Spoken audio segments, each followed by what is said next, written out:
भिवंडी मेट्रोच्या कामामध्ये हलगर्जीपणा झाल्याचा प्रकार समोर आलेला होता। कारण ऑटो रिक्षामध्ये बसलेल्या प्रवाशाच्या डोक्यामध्ये सळई घुसल्याचं समोर आलेलं होतं। तब्बल 5 तास चाललेल्या या ऑपरेशनमध्ये आता सोनू अली नावाच्या या प्रवाशाची प्रकृती स्थिर असल्याचं समजतंय।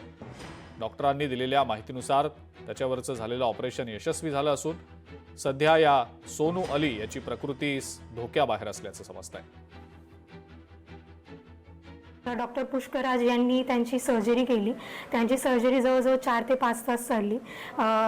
त्या रॉड काढल्यानंतर त्याच्यासोबत जे फ्रॅक्चर झालेले बोन होते ते सुद्धा काढण्यात आले। सुदैवाने कुठलाही मेजर ब्लड लॉस या सर्जरीमध्ये झालेला नाही। पेशंट सध्या आता ICU मध्ये आहे, अंडर स्ट्रिक्ट मॉनिटरिंग आहे। पेशंटला सध्या थोडं इन्फेक्शन आहे, त्या रॉडमुळे जे ब्लडमध्ये थोडं इन्फेक्शन स्प्रेड झालेलं आहे।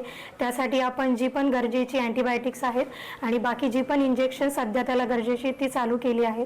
पेशंट व्हायटली स्टेबल आहे। लोकशाही मराठी ऐका, पहा, जागरूक रहा।